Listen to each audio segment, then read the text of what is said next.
కేరళలో దేశమంతా చర్చ జరిగింది. కానీ ఏ సినిమా పరిశ్రమకు చెందిన పెద్ద మనిషి పైన యాక్షన్ అయింది? తర్వాత డ్రగ్స్ పైన సినిమా పరిశ్రమ ఉందని ఎవరిపైన ఏ చర్య అయింది? అంటే ఒక మేము చట్టానికి దొరకని సూపర్ నేచురల్ ఫోర్స్గా సినీ పరిశ్రమ ఉంటే ఇట్లా ఇప్పుడు డ్రగ్స్ వచ్చినా సినిమా దగ్గరే ఉంటుంది. మీకు కాస్టింగ్ వచ్చిన సినిమా రంగం పైన ఆరోపణలు, ఇప్పుడు ఆఖరికి పవన్ కళ్యాణ్ సినిమాను కూడా అడ్డుకునేటువంటి నేరపూరిత ధోరణులు. మరి ఇది చాలా ప్రమాదకరం కదా. ప్రభుత్వాలు ఎందుకు ఆగుతున్నాయి నాకు నిజంగా అర్థం కాని అంశం. తర్వాత మీకు వ్యాపారంలో ఉండేటువంటి ఈ అనారోగ్యకర ధోరణిని ఖచ్చితంగా అడ్డుకోవాలి. ఇప్పుడు ఉదాహరణకు మీకు ఒక కంపెనీ ఒక ప్రోడక్ట్ తయారు చేస్తాను, ఇంకో కంపెనీ దాన్ని ఊకుంటారా? కంపెనీ కేసు పెట్టదా? సో పవన్ కళ్యాణ్ కేసు పెట్టాలి. నిజంగా చెప్పాలంటే క్రిమినల్ కేసు పెట్టాలి. నా సినిమా అడ్డుకుంటున్నారు, పలానా వాళ్ళు అడ్డుకుంటున్నారు అని చెప్పి పోలీస్ స్టేషన్లో కేసు ఎందుకు పెట్టరు? కోర్టులో కేసు ఎందుకు వేయరు? ఇదేమి వ్యక్తుల మధ్య ఘర్షణ కాదు కదా.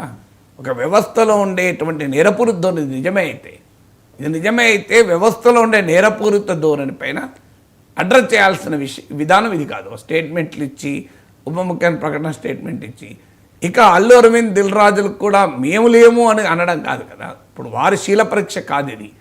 అది తెలుగు సినీ పరిశ్రమకు శీల పరీక్ష. ఇది వ్యక్తుల శీల పరీక్ష కాదు కదా. ఆ ఇద్దరున్నారా, ఏ ఇద్దరున్నారా అంటే ఇప్పుడు మీకు అల్లు అరవింద్ బయటలో కానీ దిల్ రాజు బయటలో కానీ అలాంటి ధోరణి లేదని అంటలేదు. మేము లేము అందులో అంటున్నారు. మేము లేవని అన్నారు.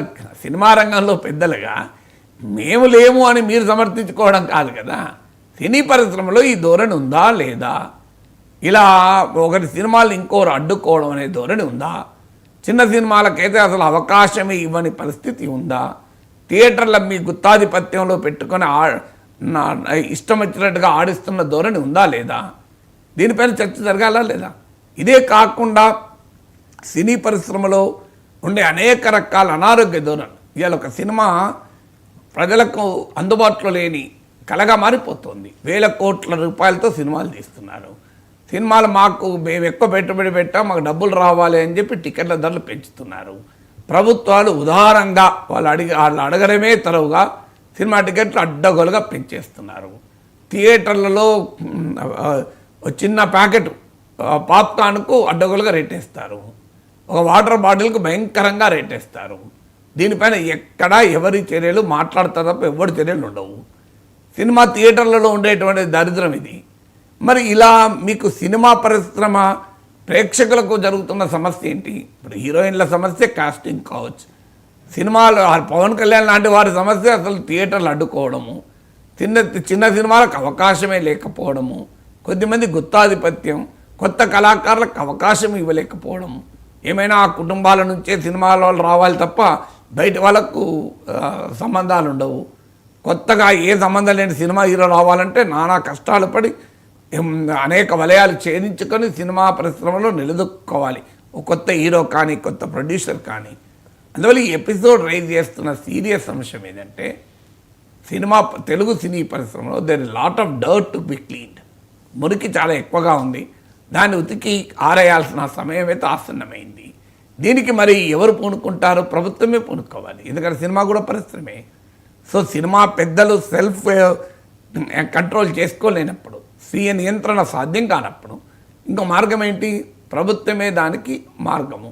ప్రభుత్వం అన్నా జోక్యం చేసుకుని సినీ పరిశ్రమలో ఉన్న అనారోగ్య ధోరణులన్నింటినీ సరిచేసే ప్రయత్నం చేయాలి.